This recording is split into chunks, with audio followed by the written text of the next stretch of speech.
Hello and welcome to Alternate Image Raid. This is a Raid Shadow Legends video, and we're going to talk about the final boss of this rotation of Doom Tower called Vogoth, the Eternal Dragon. Now first I'm going to go over his abilities a little bit. Most of the ones you have to worry about, we have this block active skills. We have this one that puts all your skills in cooldown, so it's going to make it a lot difficult for very difficult for your champion to get things done. Increased damage based on that, and then a couple of pets, minions that come out that it can sacrifice that give it additional buffs, reset its cooldowns, and then it's immune to most things. Although you can push back its turns, not its turns, but its actual ability cooldowns. However, that requires some kind of specific champion, so I'm going to go with the strategy that just tanks all of this damage. We're going to use an entirely epic team for this. No legendaries. A couple of these people have been guaranteed over the past handful of months, at least ways to get them. And so we're going to try this particular team out. Hopefully you have some of these champions. I might talk a little bit of variations at the end of this.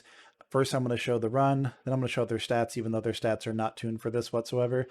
And then we'll discuss maybe some strategies that can go into this.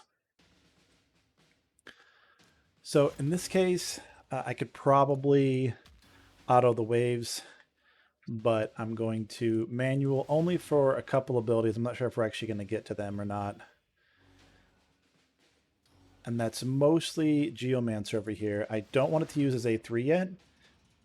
While the turn meter doesn't actually work on this boss, what does work, however, and we're going to decrease attack here first, is getting his reflect damage passive on through this.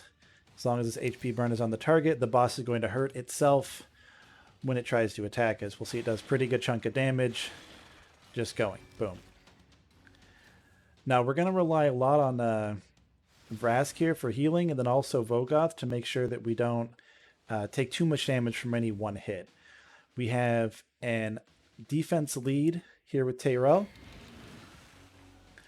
And also everybody does decent damage, even if they're only going to be using their basic abilities. So if they do put our cool abilities on cooldown, we're still going to hit very hard, still going to make progress on this boss. We want to take out some of these guys.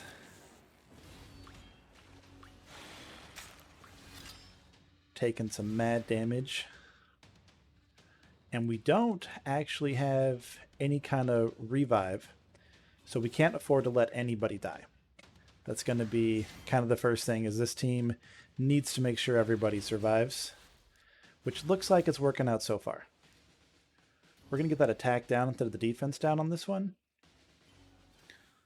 Didn't quite finish off the last ad, which is unfortunate because he did sacrifice it. We're going to get that back on him again. And then from here, it should pretty much be smooth sailing.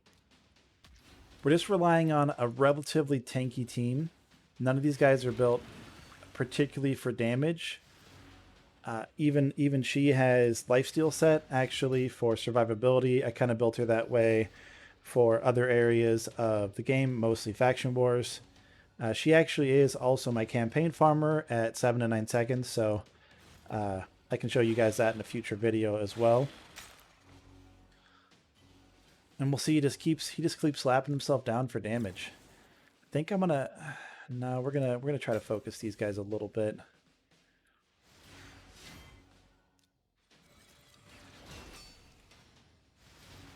Now again, I could probably be autoing this, and obviously that will save you a lot of time, but if you're watching this, you're probably hoping to make sure you just get it cleared, not necessarily worried about how quickly you're farming it. For a fast farm team, I would definitely be using other kinds of champions, and not necessarily the ones that I'm showing here. This is mostly a easy, low budget, get it done, get the boss cleared, get your rewards kind of team.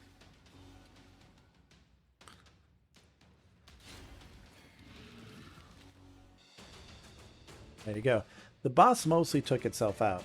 You'll see the Geomancer did almost all the damage there, and that is mostly that reflect damage passive that he has. And so let's go show you the stats of these guys, although again, they don't matter a lot. I just want to kind of show you it's not just crazy gear that's getting these by. Not that one. We're going to go recently used. So she's actually in pretty good gear. Like I said, she is my campaign farmer. Skullcrown here. However, I do have her in lifesteal, so the stats aren't necessarily that amazing.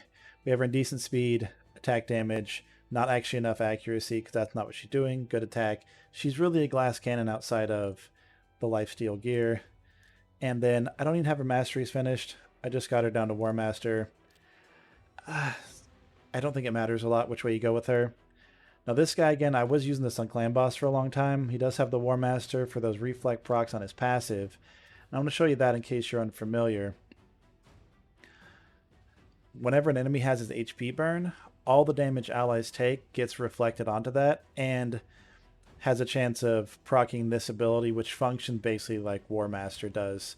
Although they did at one point take it off, so it isn't true War Master, but it does a similar function.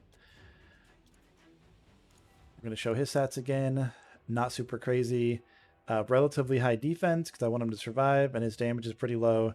Good accuracy to make sure everything lands. I haven't actually updated my Tayrel in a very long time. You'll see one of these isn't even max level. Again, decent speed, decent accuracy, and good defense. Not really much going on here. Went down again, War Master, boss damage is just really nice having that. Now the Vogoth, I believe, yeah, we're going Giant Slayer for the triple attack chance.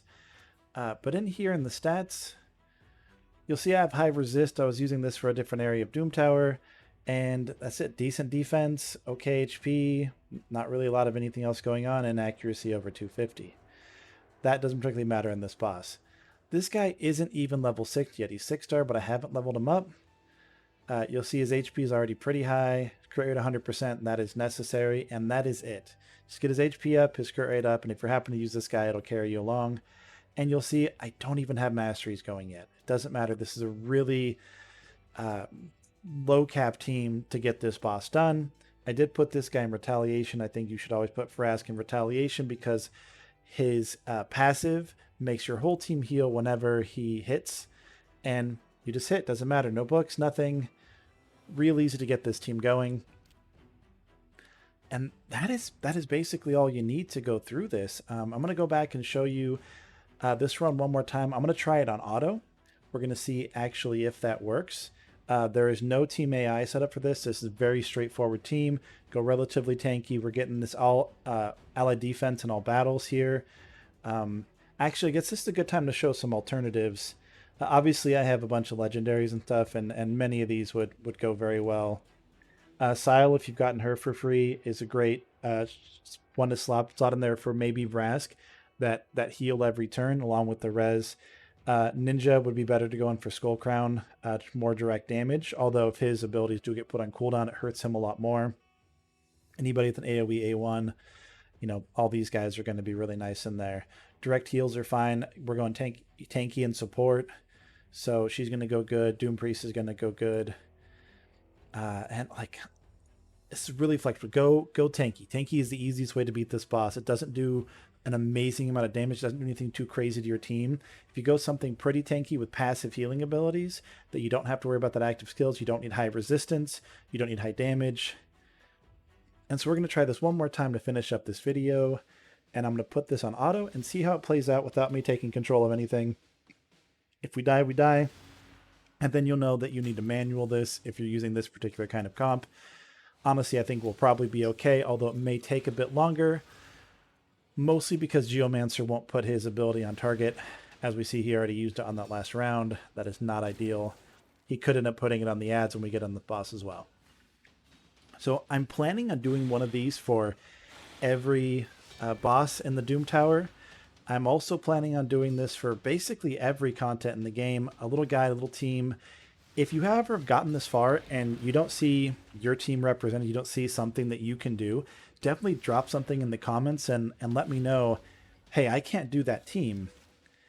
And then I can try to do a follow-up video or just respond in the comments with some alternatives that you could be using.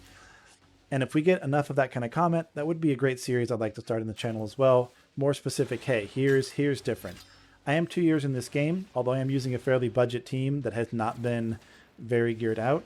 Obviously, I have a huge roster. So getting some examples from people who have a much more limited roster, that can help me make content here that is going to be more useful to the individual. And I do want to point that out as well. This is not a whale account. These guys don't have crazy gear. None of my characters on this account really have crazy gear. I have not spent hundreds of dollars or anything like that. No judgment if you have whatsoever. But for the people watching this, they get a perspective of an account that is very reasonable, very normal. And as we're seeing here, this auto is still working. It's going to end up being, I don't know, might end up being faster just because of the human element of delay being taken out of it. It's still looking very safe. However, Geomancer does not have the burn on the boss, which of course means it is going to be going a bit slower than it could be with that. His counterattack kicks in. His counterattack kicks in again. They just can't kill your team when Vrask is on it. Vrask is such an amazing champion. I didn't really get him until late in the game. That's actually kind of why he's not even max leveled. Just because I haven't used him enough to level him up, and I usually level them up, taking them through to get their masteries, which I haven't for him yet because he's just so good even without it. So again, this has been a alternate image raid video. This is a spin-off channel from our alternate image gaming channel. There will be links for, of course, that in the description below. We have a couple videos about raid over there, more in the discussion, talk about it. We have a video where we discuss kind of big spending, not so much in the guides. That'll be more on this channel.